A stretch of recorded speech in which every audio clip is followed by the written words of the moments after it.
Hello and welcome to another podcast episode. My name is Ray, and this time I'm going to talk about what can only be called the transition between the 50s and the 60s, how things changed. Now this was Ella's idea. Hello Ella from California, and thanks for your email and your suggestion. Great idea.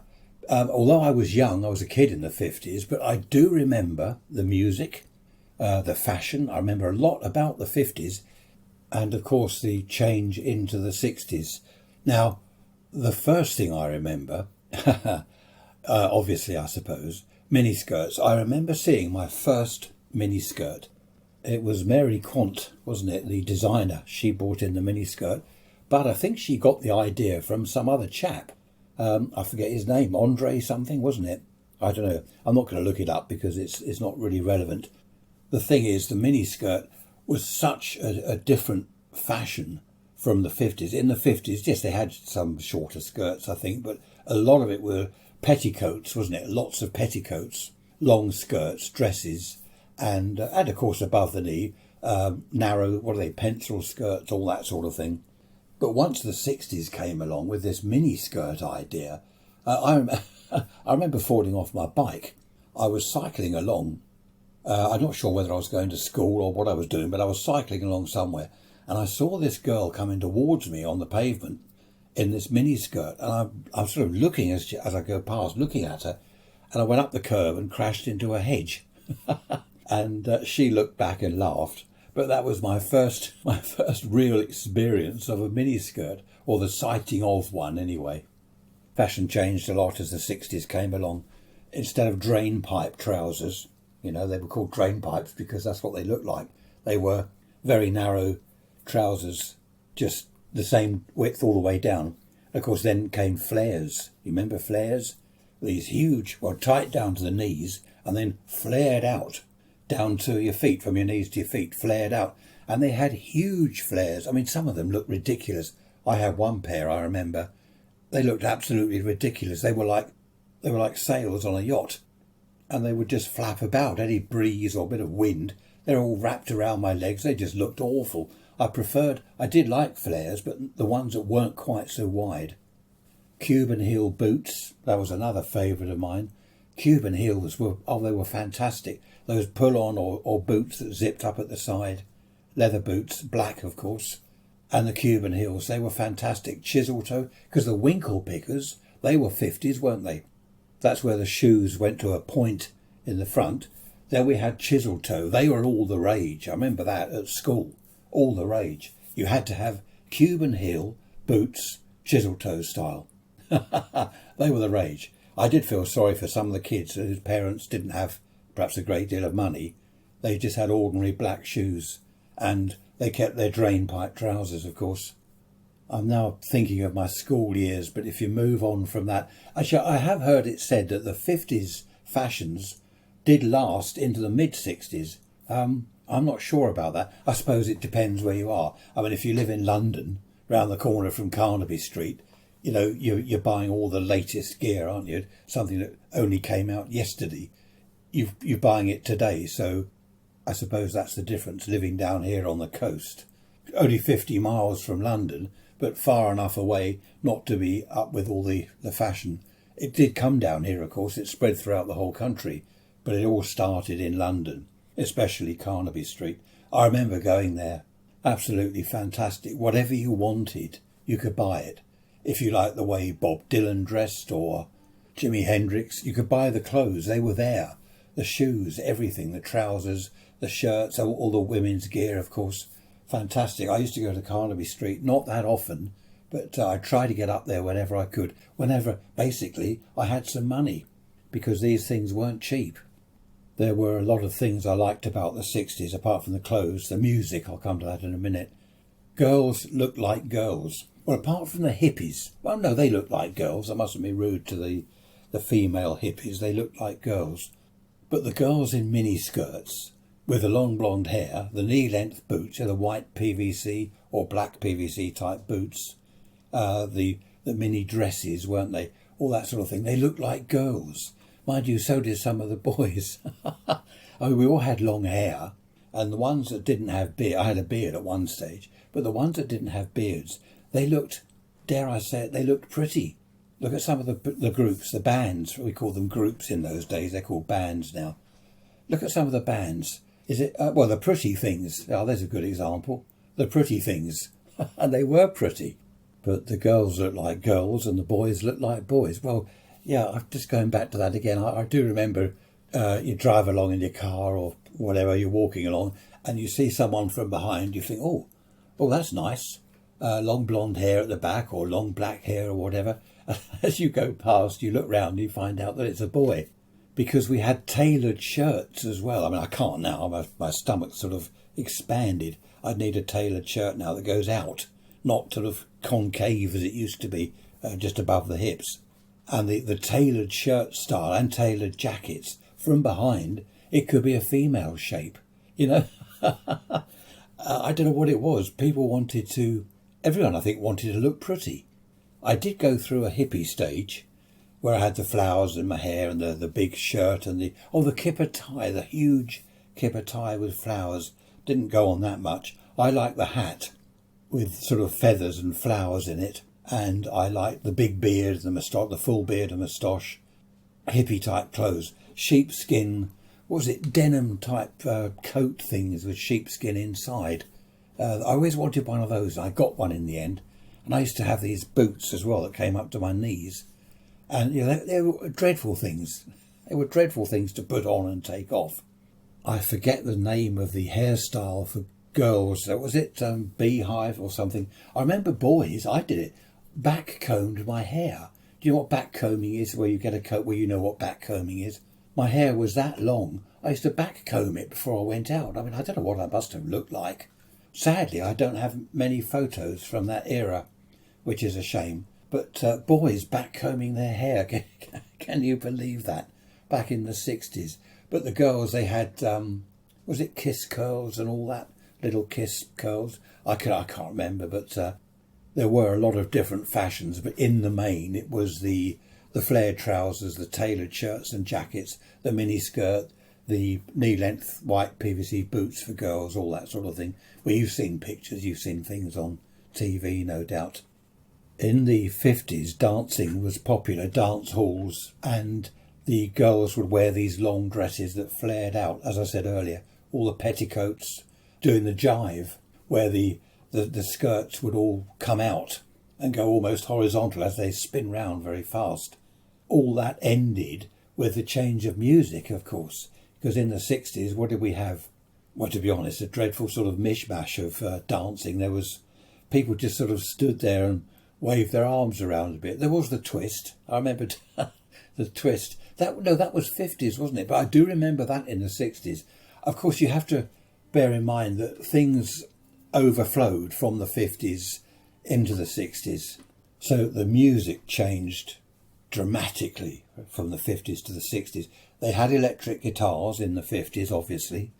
Chuck Berry, Buddy Holly. But when we got to the 60s, it seemed that we were flooded with groups, bands.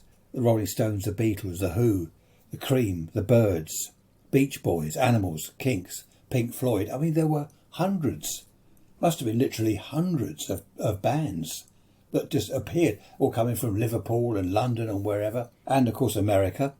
There were just hundreds of these bands, and all doing their own music, and it was fantastic.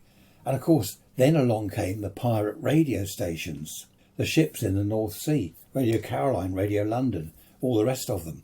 Bear in mind, until the pirate ships came along, all we had was the BBC Home Service, which was news and talk, the BBC Third programme, all classical music, and the BBC Light programme, which was just light entertainment.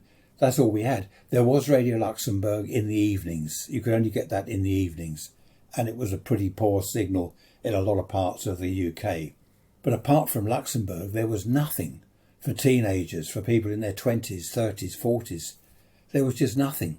Of course, the pirate ships, the pirate radio stations, changed all that. You'd hear something on there, a record, and you go out and buy it. So it helped the record companies and it helped the pirate ships. It worked both ways. It was fantastic. And of course, music was becoming a huge thing in the 60s. I mean, I don't remember too much about the 50s, but I do remember listening to the BBC Light programme. Well, that was all, as I say, light entertainment. Just slightly off topic. Well, not exactly off topic. I went to California in 1975 and I tuned around on a radio there, AM radio. They call it AM, we call it medium wave here. And there was station after station. And I thought, this is ridiculous. There's hundreds of radio stations. There's jazz, there's rock and roll, there's this, there's that. Everything to choose from. Absolutely fantastic. Up until the 60s, we'd had 3 stations. Oh, and Luxembourg. So the pirate ships coming along with their fantastic music and their DJs, it was a godsend. It really was. The DJs, for example, they weren't just putting on records. They were characters. They were personalities. I remember, Tony Blackburn started there, of course. Johnny Walker. So many of them started on the pirate ships. When Tony Blackburn went to Radio 1, because the BBC thought they ought to perhaps try and catch up a little bit with the modern needs of modern teenagers. So they started this station called Radio 1, which, I mean, I can say it now. I can say it then. It was absolute rubbish. They'd say, right, we're now going to play a record by the new Beatles record. How about that? The new Beatles record. I Want to Hold Your Hand. And it's by the NDO. The NDO was the Northern Dance Orchestra. I know I've mentioned this before, but it's something that will stick in my mind forever and a day. Can you imagine the BBC Northern Dance Orchestra, whoever they were, playing I Want to Hold Your Hand by the Beatles? When they didn't have electric guitars, it was an orchestra. It was dreadful. So, of course, people didn't listen to Radio 1. I think they do these days, probably because there's no choice again. All the FM stations we've got now are all rubbish. So that's what radio did. That's what pirate radio did. Along came the fashion. Along came the pirate ships and the music. The cars. Well, the cars in the 50s, I remember the cars. They were big old black heavy things. Big old Wolseleys and Morris and all these various makes. BMC, Hillman, the Roots Group and all that. That was Hillman, Singer. I know Singer made sewing machines, but they also made cars. I think it was a different company. Of course, the 60s came along, and what did we have? The Mini. The Mini, not the mini skirt. Well, we had that as well. The mini skirt and the mini car. And that was like a revolution. Do you remember the Mini Moke? That was something else. It was all part of the 60s again, all part of this transition from the I was going to say boring 50s. Anyone older than me would say, oh, the 50s weren't boring. No, I don't mean boring, but from the 50s where they had nothing on the radio, the cars were boring. Well, yes, the cars were boring in the 50s. All they had really were dance halls where you'd have a live orchestra. You get to the 60s, you've got live groups, live bands. I remember our local club, one of our local clubs, the Karaoke. They had the Trekkers, and they were brilliant. Just the 3 people, drum, bass, lead guitar and singer, the Trekkers, and they were absolutely fantastic. And there was none of this old-time ballroom dancing or whatever they did before that. It was fantastic. But the cars, everything started changing there. I think possibly there was a bit of an American influence from somewhere, because some of the cars, the big old Vauxhalls, what was it, Vauxhall Cresta, Vauxhall Velux, they sort of more American style. Column change, the gear shift on the steering column, the bench seat in the front. It was all much more, I think, American style than it had been in the 50s. We all had our era, of course. So the 60s was my era. Anyone older than me, as I said, they're going to be listening to this saying, oh, what a load of rubbish. The 50s were by far superior to the 60s. No, it wasn't ballroom dancing, was it? They did the jive and all that sort of thing. It was great. And the I didn't go into the teddy boys, did I? With fashion, they had teddy boys. With the hair, the quiff at the front and the, what was those jackets and the trousers, the shoes. They were called brothel creepers, weren't they, if I remember rightly? Sort of blue suede shoes, all that.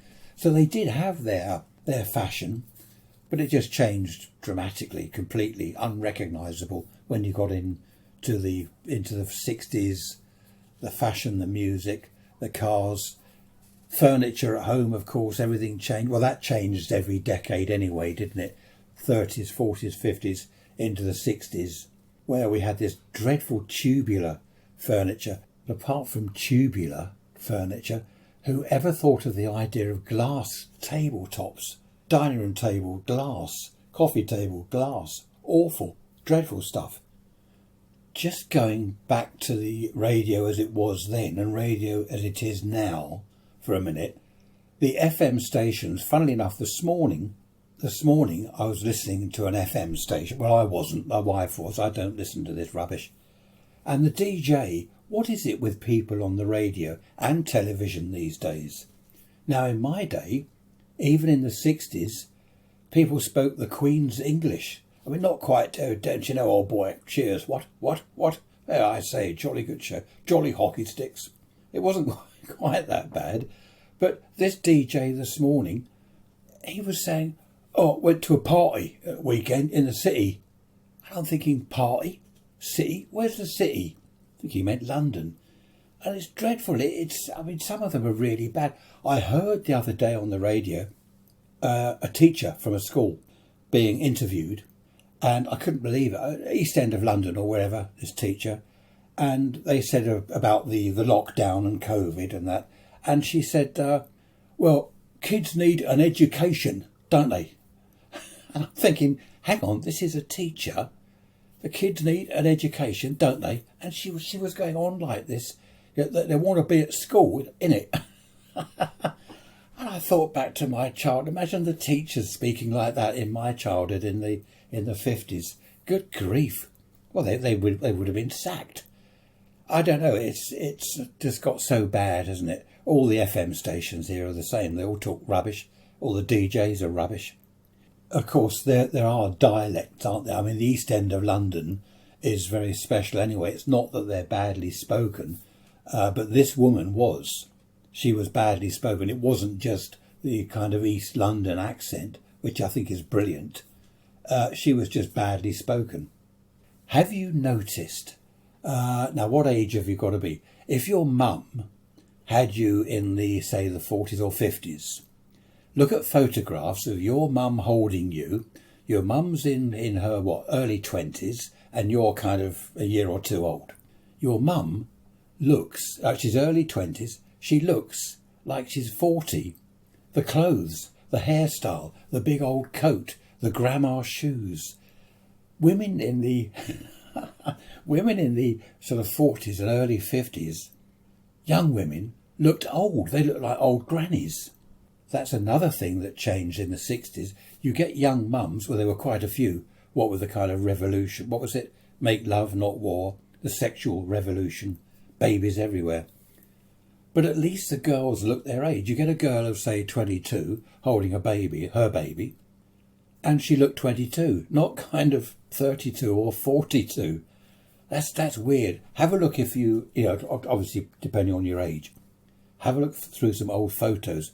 Perhaps your mum and your dad with the big old pram, you're in the pram, and they're standing by it, barely grinning. I don't know why they don't grin much. They don't smile in old photos. They're probably miserable as sin, thinking, what the hell have we done here?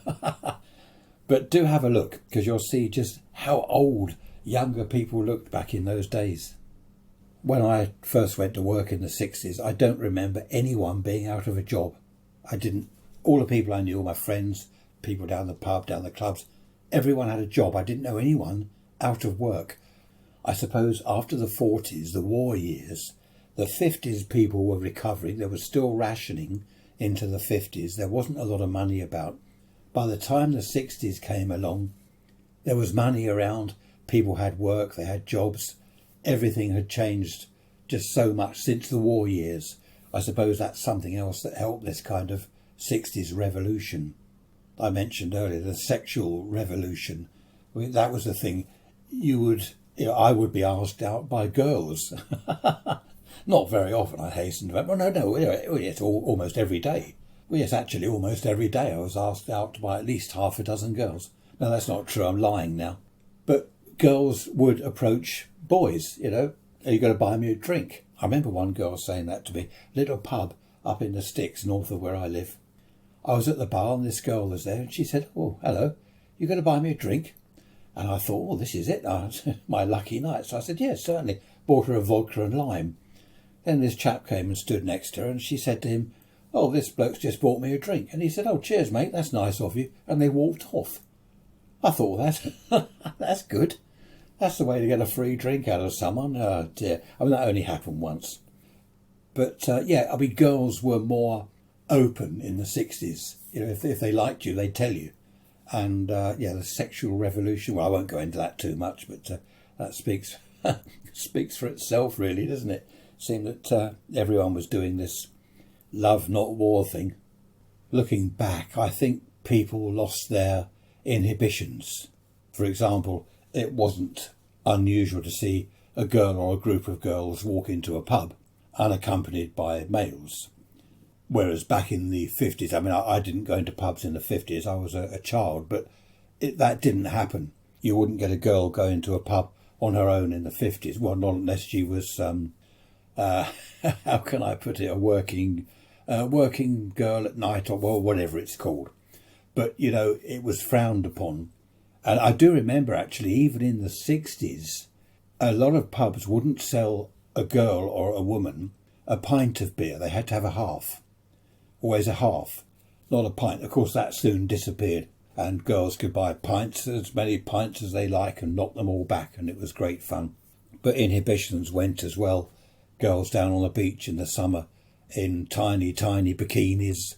Again, that was not, I don't know, did they have bikinis in the 50s? Yes, but they weren't skimpy little bikinis. So everything changed. Was that good or bad? Looking back, was that good or bad? I don't know. Oh dear, it's difficult, isn't it, that one? And of course, a lot of raunchy magazines came about on the top shelves in the local sweet shops or wherever. Probably not a good thing, I don't know. But everything, this whole revolution that people talk about in the 60s, they do say that if you can remember the 60s, you weren't there. Well, I was there, and I do remember the 60s. I was definitely there, and I remember all of it. Well, most of it, anyway. There was the odd party where the next day I couldn't quite remember what I'd done or where I'd been. So there we are. I think I'll leave it there. I hope you've enjoyed the podcast. If you want to suggest anything or give me any rude comments or whatever, email me. I do answer all emails. My email address is raysrants, RAYSRANTS, all one word, raysrants at protonmail.com. raysrants@protonmail.com. Love to hear from you. Happy Christmas. I will be doing a little podcast, just a happy Christmas one, because where are we now? You're going to be listening to this on Sunday. So Christmas is only a few days away, isn't it? Friday.